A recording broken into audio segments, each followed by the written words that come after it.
ಸ್ನೇಹಿತರೆ, ನಮಸ್ಕಾರ. ನಾನಿವತ್ತು ನಮ್ಮ ಊರು ದಕ್ಷಿಣ ಕನ್ನಡ ಜಿಲ್ಲೆಗೆ ತುಳುನಾಡು ಅಂತ ಯಾಕೆ ಹೆಸರು ಬಂತು, ಮತ್ತು ಮಂಗಳೂರು ಅಂತ ಯಾಕೆ ಕರೀತಾರೆ, ಮತ್ತು ನಾಗಾರಾಧನೆಗೆ ತುಂಬ ಪವಿತ್ರ ಸ್ಥಾನ ಕೊಡ್ತಾರೆ ಆ ದಕ್ಷಿಣ ಕನ್ನಡ ಜಿಲ್ಲೆಯಲ್ಲಿ, ಅಂದರೆ ಮಂಗಳೂರು ಕಡೆ ಸ್ನೇಹಿತರೆ. ಹಾಗಾಗಿ ಅದು ಪರಶುರಾಮನ ಸೃಷ್ಟಿಯ ಕ್ಷೇತ್ರ ಅಂತಲೂ ಕರೀತಾರೆ ಮಂಗಳೂರಿಗೆ, ಆಯಿತಾ. ಅದ್ರ ಬಗ್ಗೆ ನಾನೊಂದು ಪೌರಾಣಿಕ ಕಾಲದಿಂದ ಬಂದಂಥ ಒಂದು ಕಥೆಯನ್ನು ನಿಮಗೆ ಹೇಳ್ತೀನಿ ಸ್ನೇಹಿತರೆ. ಯಾಕೆ ತುಳುನಾಡು, ಮಂಗಳೂರು ತುಳುನಾಡು ಅಂತ ಕರೀತಾರೆ, ಪರಶುರಾಮನ ಸೃಷ್ಟಿಯಿಂದ ಹೇಗಾಯಿತು ಅನ್ನೋದು ಕಥೆಯನ್ನು ನಾನು ನಿಮಗೆ ಉತ್ತಮ ರೀತಿ, ನನಗೆ ಗೊತ್ತಿರೋ ರೀತಿಯಲ್ಲಿ ವಿವರಿಸ್ತೀನಿ ಸ್ನೇಹಿತರೆ. ನೀವು ತುಮಕೂರು ಬೆಂಗಳೂರು ಕಡೆ ಬಂದಾಗ ನಾವು ನಾಗರಕಲ್ಲು ಅಂತ ಹೇಳ್ತೀವಿ, ನಾಗರ ಬನ ಅಂತ ಹೇಳ್ತೀವಿ ನಮ್ಮ ಮಂಗಳೂರು ಕಡೆ. ನಾಗರ ಬನಕ್ಕೆ ನಾವು ಹೋಗಿ ಪೂಜೆ ಮಾಡುವಂಗಿಲ್ಲ ನಮ್ಮ ಕಡೆ. ಬ್ರಾಹ್ಮಣರು ಬಂದೆ ಅದಕ್ಕೆ ನಾಗರ ಕಲ್ಲಿಗೆ ಹಾಲು ಅಭಿಷೇಕ ಆಗಿರ್ಬೋದು, ಎಳ್ನೀರು ಅಭಿಷೇಕ ಆಗಿರ್ಬೋದು, ನೀರಿನ ಅಭಿಷೇಕ ಏನೇ ಆದರೂ ಬ್ರಾಹ್ಮಣರ ಕೈಯಿಂದನೇ ಅದು ಆಗಬೇಕು. ನಾವು ಮಾಡುವಂತಿಲ್ಲ ನಮ್ಮ ಕಡೆ. ತುಮಕೂರು ಬೆಂಗಳೂರಲ್ಲಿ ಹಾಗಲ್ಲ, ಎಲ್ಲರೂ ಹೋಗಿ ಮಾಡ್ತಾರೆ ಸ್ನೇಹಿತರೆ. ನಾನು ನಿಮಗೆ ಇದ್ರ ಮೂಲಕ ಒಂದು ಉತ್ತಮವಾದ ಸಂದೇಶ ಕೊಡ್ತೀನಿ. ಏನಂದರೆ, ಈ ಕತೆ ಹೇಳೋದ್ರ ಮೂಲಕ ಒಂದು ಉತ್ತಮವಾದ ಸಂದೇಶ ನೀಡ್ತೀನಿ. ಏನಂದರೆ ಸ್ನೇಹಿತರೆ, ನೀವು ಮಡಿಯುಟ್ಟು ಬಟ್ಟೆಯಿಂದ ಹೋಗುವಾಗ ನೀವು ಸೀರೆ ಉಟ್ಟಾದರೂ ಹೋಗಿ ಅಥವಾ ಚೂಡಿದಾರಾದರೂ ಹಾಕ್ಕೊಂಡು ಹೋಗಿ, ಮಡಿಯುಟ್ಟು ಬಟ್ಟೆಯಿಂದ ಹೋಗಬೇಕು. ನೈಟಿಯಲ್ಲಿ ಮಾತ್ರ ಹೋಗಬೇಡಿ, ಯಾಕಂದರೆ ದೇವಸ್ಥಾನಕ್ಕೆ ಯಾರೇ ಹೋಗೋದು ಅದು ನೈಟಿಯಲ್ಲಿ ಹೋಗಬೇಡಿ, ಆಯಿತಾ. ಒಗ್ದಿರೋ ನೈಟಿ ಆದರೂ ನೈಟಿಯಲ್ಲಿ ಹೋಗಬೇಡಿ, ಯಾಕಂದರೆ ಆ ಸ್ಥಾನಕ್ಕೆ ಒಂದು ಪವಿತ್ರವಾದ ಕ್ಷೇತ್ರ ಅಂತ ಹೆಸರಿಟ್ಟಿರ್ತಾರೆ ಅಲ್ವಾ.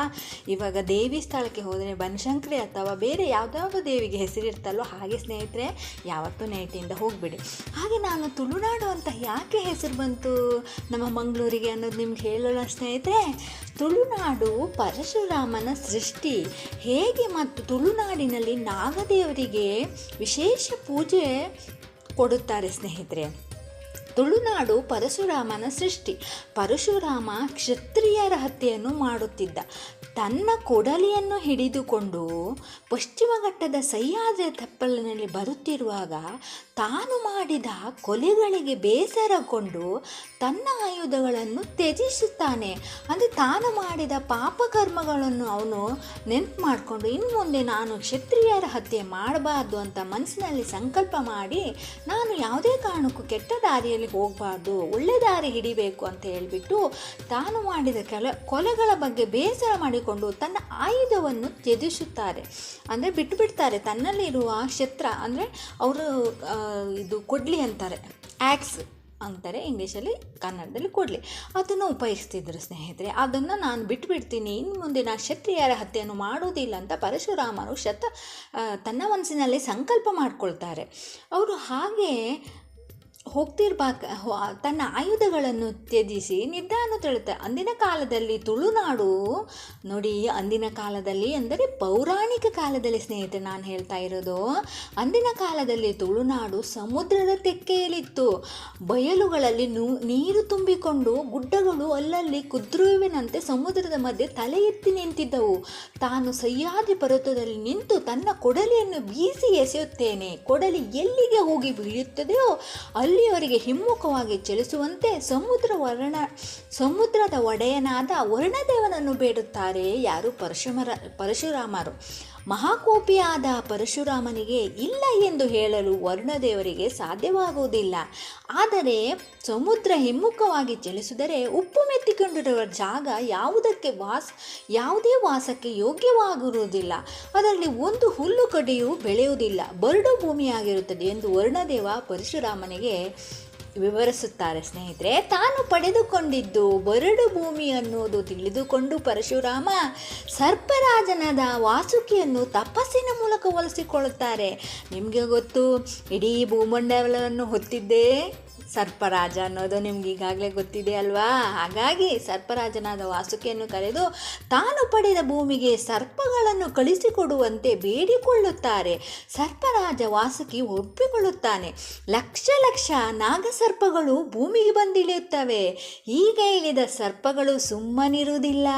ಪಾತಾಳಕ್ಕೆ ಹೋಗಿ ರಂಧ್ರ ಕೊರೆದು ಸಿಹಿ ನೀರನ್ನು ಬರಿಸುತ್ತವೆ. ಭೂಗರ್ಭವನ್ನು ಬಸಿದು ಮಣ್ಣನ್ನು ತಂದು ಹುತ್ತು ಕಟ್ಟಿ ಬುಡಮೇಲು ಮಾಡಿಬಿಡುತ್ತವೆ. ದಿನೇ ದಿನೇ ವಾಸಕ್ಕೆ ಯೋಗ್ಯವಾದ ಸ್ಥಳ ತುಳುನಾಡು ಸೃಷ್ಟಿಯಾಗುತ್ತೆ ಸ್ನೇಹಿತರೆ. ತುಳುನಾಡು ಅಂದರೆ ದಕ್ಷಿಣ ಕನ್ನಡ ಅಂತ ಹೇಳ್ತೀವಿ, ಮಂಗಳೂರು ಅಂತಲೂ ಹೇಳ್ತೀವಿ ಸ್ನೇಹಿತರೆ. ನಾಗದಯರಿಂದ ನೀರು ಉಕ್ಕುತ್ತದೆ, ಗಿಡಗಳು ಬೆಳೆಯುತ್ತವೆ, ನಾಡು ಕಲ್ಮಶವಾಗಿತ್ತು ತೊಳೆದುಕೊಂಡು ಸಮೃದ್ಧಿಯನ್ನು ಪಡೆಯುತ್ತದೆ. ಹೀಗೆ ನಾಗಗಳಿಗೆ ಆವಾಸ ಸ್ಥಾನದಲ್ಲಿ ಯಾರು ಹಾಲೆರೆದು ತಮ್ಮ ಭಕ್ತಿಯಿಂದ ಪೂಜಿಸುತ್ತಾರೆ ಅಂಥವರಿಗೆ ತಮ್ಮ ವಶದಲ್ಲಿದ್ದ ಜಾಗವನ್ನು ಬಿಟ್ಟುಕೊಟ್ಟು ತುಳುನಾಡಿನ ಪ್ರಧಾನ ದೇವರಲ್ಲಿ ನಾಗದೇವರು ಒಬ್ಬರಾಗುತ್ತಾರೆ. ಇದು ಬರೀ ನಾಗದೇವರ ಕಥೆಯಲ್ಲ, ತುಳುನಾಡಿನ ಸಮೃದ್ಧಿಯ ಕಥೆನೂ ಹೌದು ಸ್ನೇಹಿತೆ. ಓಂ ನಮೋ ಭಗವತೆ ವಾಸುದೇವಾಯ. ಹರೇ ಕೃಷ್ಣ ಹರೇ ಕೃಷ್ಣ. ಸ್ನೇಹಿತರೆ, ಈ ಕತೆ ತುಂಬ ಚೆನ್ನಾಗಿದೆ. ನನಗೂ ಗೊತ್ತಿರಲಿಲ್ಲ, ಇದನ್ನು ತಿಳಿದುಕೊಂಡು ನಿಮಗೆ ನಮ್ಮ ತುಳುನಾಡಿನ ಬಗ್ಗೆ ಹೇಳಿದ್ದೀನಿ ಸ್ನೇಹಿತರೆ. ತುಳುನಾಡಲ್ಲಿ ನಾವು ಒಂದು ಯಕ್ಷಗಾನ ಮಾಡಬೇಕಾದ್ರೂ ಹಾಗೆ ನಾಗಮಂಡಲ ಮಾಡಬೇಕಾದ್ರೂ ತುಂಬ ಕಟ್ಟುನಿಟ್ಟಿಂದ ಮಾಡುತ್ತೇನೆ. ಈಗಾಗಲೇ ನೀವು ಪಿಕ್ಚರ್ ನೋಡಿದ್ದೀರಿ. ಪಿಕ್ಚರ್ದಲ್ಲಿ ಕಲ್ಲು ಕುಡ್ಕೊಂಡು ಅಥವಾ ಪಂಜುರ್ಲಿ ಕೋಲ ಆಗಿರ್ಬೋದು, ಕೋಲ ಮಾಡಿದಾಗಲೂ ಹಾಗೆ ಒಂದು ತಿಂಗಳು ಅದು ಮಡಿಯಿಂದ ಎದ್ದು ನಾವು ಮಾಂಸಾಹಾರವನ್ನು ತಿನ್ನೋರಾದರೆ ಅದನ್ನು ನಾವು ತ್ಯಜಿಸಿ, ಅಂದರೆ ತಿಂದೆ ನಾವು ಒಂದು ತಿಂಗಳು ನಾವು ಮಡಿ ಆಚರಣೆಯಿಂದ ಇರ್ತೀವಿ. ಅಂದರೆ ಮುಂದೆ ದೇವ್ರ ಕಾರ್ಯ ಆಗಬೇಕಾದ್ರೆ ಯಾವುದೇ ವಿಘ್ನ ಆಗಬಾರ್ದು ಅನ್ನೋದರ ಮುಖಾಂತರ ನಾವು ನಾನ್ ವೆಜ್ಜನ್ನು ತ್ಯಜಿಸಿರ್ತೀವಿ ಸ್ನೇಹಿತರೆ. ಹಾಗೆ ನಾಗಾರ ದೇವರ ಪ್ರಾರ್ಥನೆ ಹಾಗೆ ಸ್ನೇಹಿತರೆ, ನಾವು ಮನೆ ಕಟ್ಟಬೇಕಾದ್ರೆ ಆಗಲಿ ಯಾವುದೇ ಒಂದು ಕಾರ್ಯಕ್ರಮ ಮಾಡಬೇಕಾದ್ರೆ ನಾಗರ ಬನಕ್ಕೆ ಹೋಗಿ ಬ್ರಾಹ್ಮಣರು ಬಂದು, ಅಲ್ಲಿ ನಮ್ಮ ಕಡೆ ಬ್ರಾಹ್ಮಣರು ಬಂದು ದೇವರಿಗೆ ಹಾಲಭಿಷೇಕ ಮಾಡ್ತಾರೆ, ಎಳ್ನೀರಭಿಷೇಕ ಮಾಡೋದು ಬ್ರಾಹ್ಮಣರು ಬಂದೇ ಮಾಡೋದೇ ವಿನಃ ನಾವು ನಾಗರ ಕಲ್ಲನ್ನು ಮುಟ್ಟುವುದಿಲ್ಲ. ನಮ್ಮ ಕಡೆ ಮಂಗಳೂರು ಕಡೆ ನೀವು ಹೋದರೆ ನಾಗರ ಕಲ್ಲನ್ನೆಲ್ಲ ಮುಟ್ಟೋಕ್ಕೆ ಹೋಗಬೇಡಿ. ನಿಮಗೆ ಗೊತ್ತಿಲ್ಲದೆ ಮಾಡಿದ್ದಕ್ಕೆ ಕ್ಷಮೆ ಇರುತ್ತೆ ಅಲ್ವಾ, ಹಾಗಾಗಿ ನಾಗರ ಕಲ್ಲನ್ನು ಮುಟ್ಟೋಕ್ಕೆ ಹೋಗಬೇಡಿ. ನಮ್ಮ ಕಡೆ ಬ್ರಾಹ್ಮಣರೇ ಮುಟ್ಟೋಕ್ಕಿರುತ್ತೆ ಸ್ನೇಹಿತರೆ. ಯಾವತ್ತೂ ದೇವಸ್ಥಾನಕ್ಕೆ ಹೋಗುವಾಗ ಶುಚಿಯಿಂದ ಹೋಗಬೇಕು. ಹಾಗೆ ಭಟ್ರು ಬರುವಾಗಲೂ ಹಾಗೆ ಶುಚಿಯಿಂದನೇ ಅವರು ಬರ್ತಾರೆ, ಮಡಿಯುಟ್ಟು ಬಟ್ಟೆ ಉಟ್ಕೊಂಡೇ ಬರೋದು ಸ್ನೇಹಿತರೆ. ನಾಗಪಂಚಮಿ ಬಂತಂದರೆ ನಮ್ಮ ಊರಲ್ಲಿ ಎಲ್ಲ ಸೇರ್ತಾರೆ. ಎಲ್ಲ ಸೇರಿ ದೇವರಿಗೆ ಎಳ್ನೀರು ಮತ್ತು ಹಾಲು ಯಾವ ಹಾಲು ತರ್ತೀರಂತೀರ? ಈಗ ಹಸು ಕರ ಹಾಕಿದಾಗ ಕೆಲವೊಂದು ಸತಿ ಉಳಿತದೆ, ಕೆಲವು ಕರು ಹೋಗಿಬಿಡ್ತದೆ, ಅವರು ಪರಮಾತ್ಮನ ಪಾದ ಸೇರುತ್ತೆ. ಅಂತಹ ಹಸುವಿನ ಹಾಲನ್ನು ತಗೊಂಡು ಬಂದು ನಾಗದೇವರಿಗೆ ಅಭಿಷೇಕ ಮಾಡಲ್ಲ. ಇದು ನಮ್ಮ ಕಡೆ ಆಚರಣೆ, ನಾನು ನಿಮಗೆ ಹೇಳಿದ್ದು ಆಯಿತಾ. ಆ ಹಾಲನ್ನು ತಗೊಂಬಂದು ಅಭಿಷೇಕ ಮಾಡಲ್ಲ.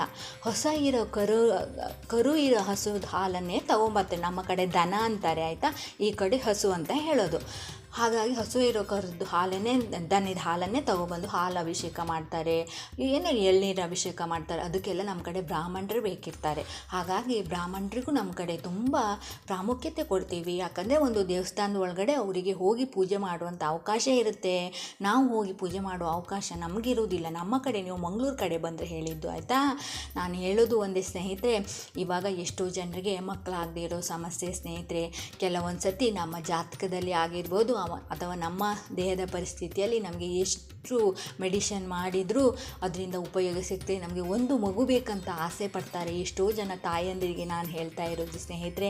ನಿಮಗೆ ಏನಾದರೂ ನಾನು ಹೇಳಿದ್ದು ಸರಿ ಅಂತ ಅನಿಸಿದರೆ ನೀವು ಮನಸ್ಸಿನಲ್ಲಿ ಸಂಕಲ್ಪ ಮಾಡ್ಕೊಳ್ಳಿ. ಏನಂತ ಹೇಳಿದರೆ, ಭಗವಂತ ನನಗೆ ಒಂದು ಮಗು ಆಗುವಂಗೆ ಹರಸಪ್ಪ ಅಂತ ಹೇಳಿಬಿಟ್ಟು ಸಾಕ್ಷಾತ್ ಸುಬ್ರಹ್ಮಣ್ಯ ನೆಲೆಸಿರುವಂತಹ ಸುಬ್ರಹ್ಮಣ್ಯನ ನಿಮಗೆ ಗೊತ್ತಿರುತ್ತೆ. ಮಂಜುನಾಥ ಕ್ಷೇತ್ರಕ್ಕೆ ಫಸ್ಟು ಭೇಟಿ ಆಗಬೇಕು. ತಂದೆ ಸುಬ್ರಹ್ಮಣ್ಯನ ತಂದೆ ಮಂಜುನಾಥ ಸ್ವಾಮಿನ ಫಸ್ಟು ಪ್ರದಕ್ಷಿಣೆ ಮಾಡಿ ಅಲ್ಲಿ ಬೇಡಿಕೊಂಡು ಅವರ ಮಗನಾದ ಸುಬ್ರಹ್ಮಣ್ಯ ಕ್ಷೇತ್ರಕ್ಕೆ ಹೋಗಿ ನೀವು ಅಲ್ಲಿ ನೀವು ಆಶ್ಲೇಷ ಬಲಿ ಮಾಡ್ಬೋದು ಅಥವಾ ಸತ್ಸಂಸ್ಕಾರ ಅಂತ ಮಾಡ್ತಾರೆ. ಅಂದರೆ ದೇವರು, ಅಂದರೆ ನಾವು ಏನೋ ಗೊತ್ತಿಲ್ಲದೆ ಅಥವಾ ಹಾವಿನ ಮೇಲೆ ಕಾರ್ ಹರಿಸ್ಕೊಂಡು ಹೋಗಿರ್ಬೋದು, ಏನೋ ನಮ್ಗೆ ಗೊತ್ತಿಲ್ಲದೆ ನಮ್ಮ ಪಾಪಕರ್ಮಗಳು ನಾವು ಮಾಡಿರ್ಬೋದು, ಅದೆಲ್ಲ ಪರಿಹಾರ ಆಗಬೇಕು ಅಂತ ಹೇಳಿಬಿಟ್ಟು ಮನಸ್ಸಿನಲ್ಲಿ ಸಂಕಲ್ಪ ಮಾಡಿಕೊಂಡು ಅಲ್ಲಿರುವ ಭಟ್ರು, ಒಳ್ಳೆ ಪುರೋಹಿತರಿರ್ತಾರೆ, ಅವ್ರ ಹತ್ರ ಹೇಳಿ ಹೀಗೆ ನಮಗೆ ಎಷ್ಟು ವರ್ಷದಿಂದ ಮಕ್ಕಳಾಗಿಲ್ಲ ಅಂತ ಹೇಳಿದರೆ ಅವ್ರು ಹೇಳ್ತಾರೆ ಇಂಥ ಪೂಜೆ ಮಾಡಿ ಖಂಡಿತ ಆಗುತ್ತಂತಾರೆ.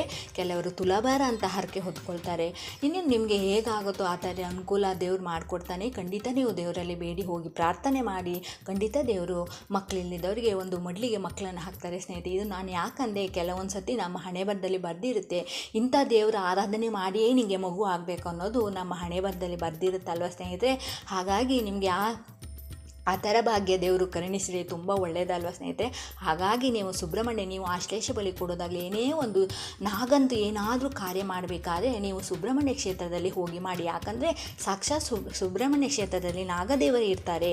ಹಾಗಾಗಿ ನೀವು ಅಲ್ಲಿ ಹೋಗಿ ನಾಗದೇವರು ಯಾವುದೇ ಕಾರ್ಯ ಮಾಡಿದರೆ ಅದು ಯಶಸ್ಸು ಆಗುತ್ತೆ. ಹಾಗಾಗಿ ನೀವು ಅಲ್ಲಿ ನಾಗದೇವರಿರುವಂಥ ಸುಬ್ರಹ್ಮಣ್ಯ ಕ್ಷೇತ್ರಕ್ಕೆ ಹೋಗಿ ಅಲ್ಲಿ ಪೂಜೆ ಮಾಡಿ ಸ್ನೇಹಿತರೆ. ಖಂಡಿತ ನಿಮಗೆ ಒಳ್ಳೆಯದಾಗುತ್ತೆ. ಏನೇ ಸಮಸ್ಯೆ ಇದ್ದರೂ ಅಲ್ಲಿ ಹೋಗಿ ಬೇಡ್ಕೊಳ್ಳಿ, ತುಂಬ ಒಳ್ಳೆಯದು. ಮೊದಲಾಗಿ ತಂದೆಗೆ ಹೋಗಿ ನೀವು ಬೇಡ್ಕೋಬೇಕು. ಯಾಕಂದರೆ ತಂದೆ ಮಂಜುನಾಥ ಸ್ವಾಮಿಗೆ ಫಸ್ಟು ಹೋಗಿ ಅಲ್ಲಿ ಬೇಡ್ಕೊಂಡು ಆಮೇಲೆ ನೀವು ಸುಬ್ರಹ್ಮಣ್ಯಕ್ಕೆ ಹೋಗೋದಿರುತ್ತೆ. ಆಯಿತು ಸ್ನೇಹಿತರೆ.